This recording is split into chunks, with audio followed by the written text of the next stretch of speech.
नमस्कार CSK news में आप सभी दोस्तों का एक बार फिर से बहुत बहुत स्वागत है। दोस्तों आज दिन भर की जो फटाफट ब्रेकिंग न्यूज़ निकल के आ रही है, पहली बड़ी अपडेट निकल के आ रही है दोस्तों। फिलहाल अमेरिकी थिंक टैंक ने माना भारत में ही उभरते चीन को रोकने की है ताकत। बड़ी खबर, अमेरिका ने इस बात को स्वीकार किया, भारत को दिया जबरदस्त समर्थन। इसके बारे में आपको बताएंगे। दूसरी बड़ी अपडेट निकल के आ रही है, मस्जिदों से निकल रहे हैं आतंकवादी। जम्मू कश्मीर में सेना ने किया बड़ा ऐलान। कश्मीर के आईजी ने कहा मस्जिदों का इस्तेमाल कर रहे हैं आतंकवादी। तीसरी बड़ी अपडेट निकल के आ रही है तो दोस्तों फिलहाल अमेरिका और चीन की टकराहट के बीच चीन ने घुसा दी 25 फाइटर जेट। बड़ी खबर, ताइवान में 25 फाइटर जेट की एंट्री के बाद अमेरिका और चीन आमने सामने। चौथी बड़ी खबर में आपको बताएंगे दोस्तों, फ्रांस के राजदूत के खिलाफ पाकिस्तान में जबरदस्त प्रदर्शन। दरअसल पाकिस्तान के उस मुस्लिम विरोधी कानून को लेकर बड़ा एक्शन, मुस्लिम देशों में फिर शुरू हुआ प्रदर्शन। सब कुछ खबरें एक एक करके आपको विस्तार से बताएंगे। जहां पर तिब्बत में 300 अरब किलो वाट बिजली प्रोडक्शन के लिए विशाल बांध बनाने की तैयारी में है चाइना। जानेंगे इस क्या मायने हैं इस सेना के विवाद के बीच, तो एक एक करके आपको विस्तार से बताएंगे। यूपी में भी ओवैसी के एआईएमआईएम के पोस्टर पर यति नरसिंहानंद सरस्वती और वसीम रिजवी का सर कलम करते हुए दिखाया गया है। जी आप समझिए, एआईएमआई इसी के साथ समाजवादी पार्टी करना चाहती है गठबंधन। ऐसी पार्टियों के साथ ये भी बताएंगे। सब कुछ खबरें जानना बेहद जरूरी, लेकिन उससे पहले एक छोटा सा निवेदन, अगर आपने चैनल को अभी तक सब्सक्राइब नहीं किया तो प्लीज़ सब्सक्राइब के लाल बटन दबाकर चैनल को सब्सक्राइब करें। और अगर आप भी मानते हैं कि प्रधानमंत्री मोदी हैं तो मुमकिन है तो इस वीडियो को लाइक करके अपना समर्थन दर्ज कर इस देश की गौरवशाली इंडियन आर्मी के लिए जय हिंद लिखना मत भूलेगा दोस्तों। दरअसल पहली बड़ी अपडेट निकल के आ रही है, आपको बता दें फिलहाल प्रधानमंत्री नरेंद्र मोदी ने आज दी देशवासियों को बधाई। जी आपको बता दें, शक्ति के उपासक पीएम मोदी 9 दिन रखेंगे उपवास। देश में चैत्र नवरात्रि की शुरुआत हो चुकी है। आपको बता दें पीएम मोदी ने सुबह सुबह देशवासियों को इस शुभकामनाएं नवरात्रि की दी है। 9 दिन तक पीएम मोदी भी अब उपवास करेंगे। उपवास में केवल फल ही खाएंगे पीएम मोदी। 40 वर्षों से अधिक समय से उपवास करते आ रहे हैं। इस दौरान वो अधिकांश समय गर्म पानी का सेवन करते हैं। 2021 में प्रधानमंत्री बनने के बाद पहली बार अमेरिका पहुंचे थे और वो समय देश में नवरात्रि की धूम थी। पीएम मोदी के स्वागत में अमेरिकी राष्ट्रपति बराक ओबामा ने डिनर का आयोजन किया था। हालांकि इस दौरान पीएम नरेंद्र मोदी सिर्फ गर्म पानी का सेवन किया था। प्रधानमंत्री नरेंद्र मोदी रोज सुबह शाम दुर्गा पाठ के जरिए शक्ति के देवी की आराधना भी करते हैं और वो इस दौरान ध्यान भी लगाते हैं। इन 9 दिनों में वो हर दिन पाठ के बाद सुबह शाम देवी देवता दुर्गा की आरती भी करते हैं। तो ये पीएम मोदी का एक अनोखा कार्यक्रम, और 9 दिन पीएम मोदी उपवास रहेंगे। तो दोस्तों बोलो जय दुर्गे मैया। हम चलते हैं अगली अपडेट लेते हैं। तो दोस्तों अमेरिकी थिंक टैंक ने भी माना कि सिर्फ भारत में ही दम है चीन को उभरते हुए चीन को रोकने की ताकत। जी हाँ, किया समर्थन। चीन अपनी विस्तारवादी नीतियों के कारण पूरी दुनिया की नज़रों पर है। अब कई देश तो चीन की उभरती ताकत से न सिर्फ परेशान हैं बल्कि डरे भी हुए हैं। हालांकि भारतीय नेतृत्व और वास्तविक नियंत्रण रेखा पर तैनात जवानों ने हमेशा ड्रैगन से आंख मिलाकर बातचीत की है। प्रधानमंत्री ने तो चीन की विस्तारवादी नीतियों को खुलेआम आलोचना की है। इतना ही नहीं, हाल ही में यह चीनी सैनिकों को एलएसी पर से अपने कदम पीछे खींचने के लिए मजबूर कर दिया गया। भारत की इस जवाबी ताकत का लोहा दुनिया के ताकतवर देश भी मानने लगे हैं। विज्ञान एवं प्रौद्योगिकी आईटी नीति संबंधी मुख्य अमेरिकी थिंक टैंक का कहना है कि अमेरिका उभरते चीन को रोकना चाहता है और ऐसे में उसके लिए भारत से महत्वपूर्ण कोई देश नहीं है। इनके पास अत्यंत दक्ष तकनीकी पेशेवर हैं और जिससे अमेरिका के साथ मजबूत राजनीतिक एवं सांस्कृतिक संबंध हैं। Think tank information technology and innovation foundation IT ने सोमवार को जारी की रिपोर्ट में बड़ी बातें कही। उन्होंने अमेरिका को भारत पर अत्यधिक रिपोर्ट होने को लेकर सचेत करते हुए ये बड़ी बातें कही हैं। हम चलते हैं अपडेट लेते हैं। मस्जिदों का गलत इस्तेमाल कर रहा आतंकी। जी हाँ, बड़ी खबर, अब आतंकी मस्जिदों से निकल रहे हैं। आईजी कश्मीर का बड़ा खुलासा। जम्मू कश्मीर में आतंकियों के खात्मे के लिए सुरक्षा बल एड़ी चोटी पर जोर लगा दिए हैं, लेकिन ये आतंकी मस्जिद की दीवारी का सहारा लेकर गोलीबारी को अंजाम देते रहे और भाग निकलने में कामयाब होते हैं। ऐसा एक दो नहीं बल्कि कई बार देखा गया है। कश्मीर के पुलिस महानिदेशक विजय कुमार ने सोमवार को बताया फिलहाल आतंकवादियों ने पाम्पोर सोपोर और सोपिया में हमले के लिए बार बार मस्जिदों का गलत इस्तेमाल किया है। आईजी के मुताबिक आतंकवादियों ने 19 जून 2020 को पम्पोर में हमले के लिए मस्जिद की आड़ ली थी। 1 जुलाई 2020 को सोपोर और 9 अप्रैल 2021 को सोपिया में उन्होंने सार्वजनिक मस्जिद इंतजामिया, नागरिक समाज और मीडिया को इस तरीके की कृत्यों की निंदा करनी चाहिए थी। वहीं 9 अप्रैल को सोपिया में सुरक्षा बलों के साथ मुठभेड़ में कुल 5 आतंकवादी मारे गए थे और यहाँ एक मस्जिद के अंदर छिपकर आतंकवादी गोलीबारी कर रहे थे। मस्जिद को नुकसान न पहुँचे इसलिए सुरक्षा बलों ने उनके भाई और इमाम साहब को मस्जिद के अंदर भेज दिया था। हालांकि कोशिश नाकामयाब रही और आतंकियों फिर से गोली बरसाना शुरू कर दिया था। हालांकि मस्जिद से बाहर निकलने की कोशिश करते समय आतंकियों को ढेर कर दिया गया। आईजी ने बताया है कि 19 जून 2020 को पम्पोर मुठभेड़ में 3 आतंकवादी मारे गए हैं। ये सभी भी शरण लेने के लिए जामिया मस्जिद में घुस गए थे। 1 जुलाई 2020 को सोपोर के एक मस्जिद में केंद्रीय रिजर्व पुलिस बल सीआरपीएफ की पार्टी पर आतंकवादियों द्वारा गोलीबारी किए जाने के एक जवान और एक नागरिक की मौत हो गई थी, जबकि 3 कर्मियों की चोट आई थी। हम चलते हैं अपडेट लेते हैं। अमेरिकी विदेश मंत्री की चेतावनी से भड़के चीन ने 25 फाइटर जेट घुसा दिए। चीन में बड़ा हड़कंप मच गया है। अमेरिका और चाइना आमने सामने हो चुके हैं। जी हाँ, चीन ने अमेरिकी विदेश मंत्री की चेतावनी से चिढ़ते हुए ताइवानी एयरबेस में अब तक की सबसे बड़ी घुसपैठ को अंजाम दे दिया है। चीनी वायुसेना ने 25 लड़ाकू विमानों को एक साथ ताइवान की एयर डिफेंस जोन में घुसा दिया है। चीन के परमाणु बम्बर H-6 के समेत 25 फाइटर जेट के घुसने से ताइवानी वायुसेना अभी हरकत में आ गई है। एक्शन में आए ताइवान ने भी अपनी मिसाइलों का मुंह चीन के लड़ाकू विमानों की तरफ मोड़ दिया है। तनाव बढ़ता देख चीन ने विमान तुरंत ही ताइवान की वायु सीमा से बाहर निकाल लिया है। लेकिन आपको बता दें कि जिस तरीके से चाइना ने 25 से ज़्यादा लड़ाकू फाइटर जेट को ताइवान की सीमा में घुसेड़ा है, उससे एक बात तय है कि चीन अभी ताइवान की ताकत को समझ रहा है और अमेरिका कितना ताइवान के मुद्दे पर इंटरफेयर करता है इस बात पर भी वो लगा हुआ है।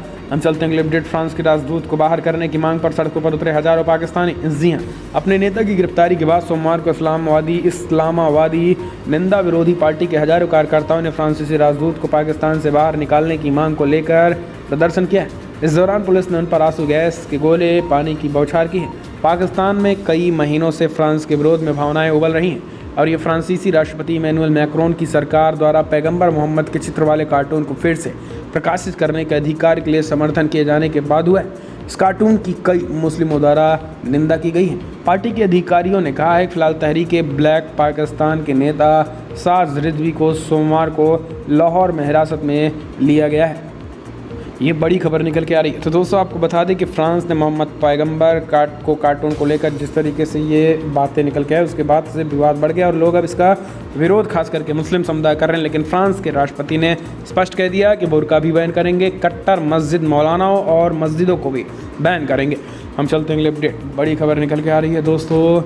यूपी कक्षा 12 तक के स्कूल 30 तक बंद। समारोहों में 100 मेहमान। मंदिरों में प्रसाद चढ़ाने और कलावा बांधने पर रोक। पिछले 24 घंटे में टूटा रिकॉर्ड। 1,75,000 से ज़्यादा केसेस निकल के आए हैं। दरअसल आपको बता दें प्रदेश में तेज़ी से बढ़ते कोरोना संक्रमण को देखते हुए फिलहाल प्रतिबंध और बढ़ा दिए गए हैं। 1 से 12वीं तक के सभी स्कूल और कोचिंग संस्थान 30 अप्रैल तक बंद कर दिए गए हैं। हालांकि पूर्व निर्धारित परीक्षाएँ हो सकती हैं। वहीं शादी समेत अन्य सार्वजनिक समारोहों में मेहमानों की संख्या और सीमित कर दी गई है।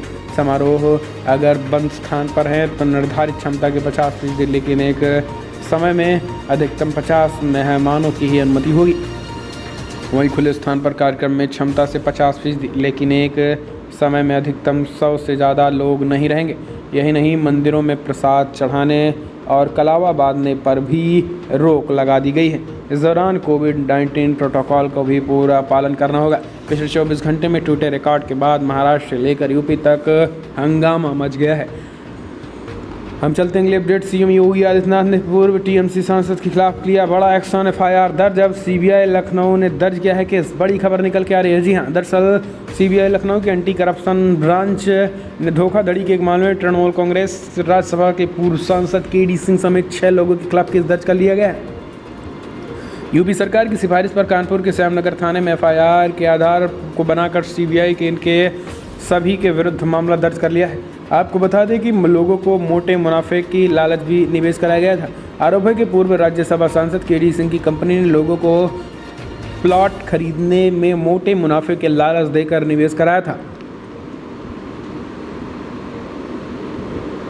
इस मामले में श्यामनगर के रहने वाले पवन मिश्र ने कानपुर कोतवाली में थाने में साल 2019 में पूर्व राज्यसभा सांसद के डी सिंह के अलावा सुचेता खेमका, सत्येंद्र कुमार सिंह, ब्रजमोहन महाजन, नरेंद्र सिंह, छतपाल सिंह और नंदकिशोर के विरुद्ध FIR दर्ज कराई गई है। हम चलते हैं अपडेट। यूपी में ओवैसी के IMIM के पोस्टर पर नरसिंहानंद सरस्वती और वसीम रिजवी के सिर कलम करते हुए दिखाया गया। लिखा एक ही सजा, सिर तन से जुदा, FIR दर्ज हो गई। जी हाँ, यूपी में सिया वक्फ बोर्ड के पूर्व अध्यक्ष वसीम रिजवी और रासना देवी मंदिर के महंत यति नरसिंहानंद सरस्वती के खिलाफ IMIM की तरफ से पोस्टर लगाए गए हैं। पोस्टर में दोनों को ही सिर कलम करते हुए दिखाया गया है। पोस्टर पर लिखा गया है कि एक ही सजा, सिर तन से जुदा। पुलिस ने विवादित पोस्टर को लेकर मामला दर्ज कर लिया। बताते चले कि नरसिंहानंद सरस्वती और वासिम रिजवी की ओर से जारी पोस्टर को सोशल मीडिया में काफ़ी शेयर किया गया है। गौरतलब है कि इससे पहले मध्य प्रदेश की बालाघाट में भी उनके खिलाफ पोस्टर लगाए गए थे। इसके बाद पुलिस ने आरोपियों को गिरफ्तार किया गया था। महंत के पोस्टर लगाए जाने पर विश्व हिंदू परिषद और बजरंग दल की तरफ से शिकायत की गई थी। सभी गिरफ्तार आरोपियों के विरुद्ध धारा 153, 295 और 34A के आधार पर केस दर्ज किया गया। हम चलते हैं अपडेट लेते हैं। तो दोस्तों, कोलकाता गांधी मूर्ति के सामने धरने पर बैठी ममता बनर्जी, प्रचार 24 घंटे पर चुनाव आयोग ने रोक लगाई तो बौखलाई ममता। चुनाव आयोग की ओर से 24 घंटे के प्रचार पर चुनाव पर रोक लगाने के बाद पश्चिम बंगाल के मुख्यमंत्री ममता बनर्जी धरने पर बैठ गई। कोलकाता में गांधी मूर्ति के पास ममता बनर्जी धरना कर रही हैं। चुनाव आयोग की यह कार्रवाई ममता बनर्जी के हिंदू मुस्लिम वाले बयान पर की गई है।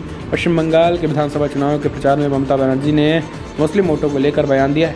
8 अप्रैल को हुगली में ममता बनर्जी ने चुनाव जनसभा के दौरान मुस्लिम वोटों को नहीं बंटने की बात कही थी। इसी पर चुनाव आयोग ने उन पर चुनाव प्रचार पर रोक करने से रोक दिया था। ममता बनर्जी 12 अप्रैल 8 बजे से 13 अप्रैल रात 8 बजे तक किसी भी चुनाव प्रचार में हिस्सा नहीं लेंगे। चुनाव आयोग की इस कार्रवाई के खिलाफ ममता धरने भी दी है। हम चलते हैं अपडेट लेते हैं। दोस्तों, फिलहाल दिल्ली में 24 घंटे में 13,500 ताज़ा केसेस। केजरीवाल की युवाओं से अपील, बेहद जरूरी हो तभी घर से निकलें। देश में कोरोना की दूसरी लहर तो बढ़ ही रही है। दिल्ली में 24 घंटे में 13,000 से ज़्यादा मामले हैं। महाराष्ट्र में तो 75,000 से ज़्यादा मामले सामने आए। कोरोना के बढ़ते हालात के बीच लोग अब पूरी तरीके से चिंतित हैं कि भैया ये कोविड-19 दूसरा तो और ख़तरनाक है।